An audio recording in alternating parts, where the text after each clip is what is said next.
And there's so many people who think that this is the reason why God is angry or mad at them. And that God's just this big meanie upstairs who doesn't care about you unless you're doing everything perfectly for him.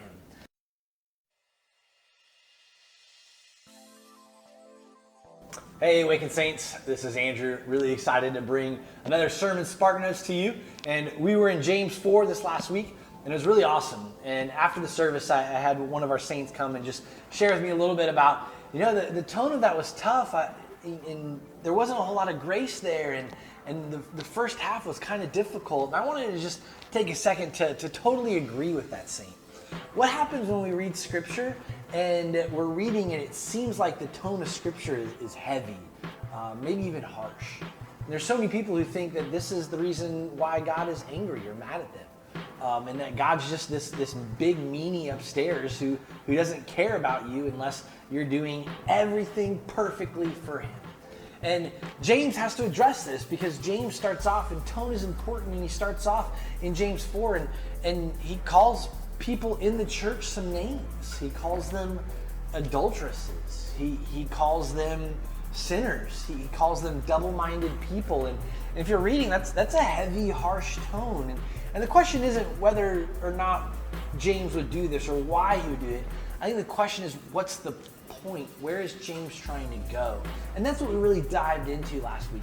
We dived into this fact that James did have some heavy, harsh words for people because he wanted to show them the extent of their sin, the extent of how they were falling short of God. But he doesn't leave it there. What James does next is says, God has greater grace. So it doesn't matter what kind of sin you have, God has greater grace if you believe in him. And then we looked at what it looks like to receive that greater grace. And I think that's the challenge. Yes, the Bible does say some heavy, hard, maybe even harsh things towards people. But the goal's not so it could show that God's a big meanie or to belittle people. The goal is so that people would be able to see that, oh man, they have messed up and there's greater grace.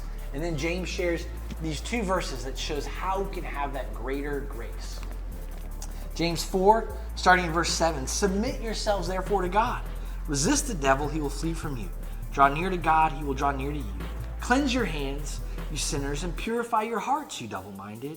Be wretched and mourn and weep. Let your laughter be turned to mourning and your joy to gloom. Humble yourselves before the Lord, and he will exalt you. And James gives us kind of like 7 steps in order to draw near to God.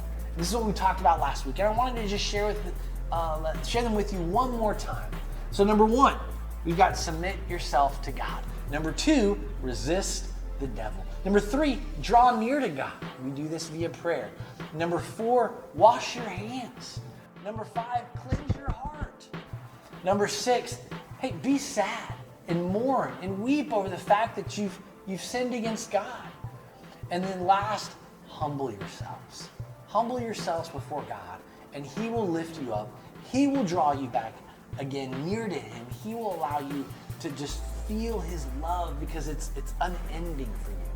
And so I pray that you just meditate on those verses and remember that yes, Scripture sometimes will say some heavy and hard and maybe even harsh things towards us.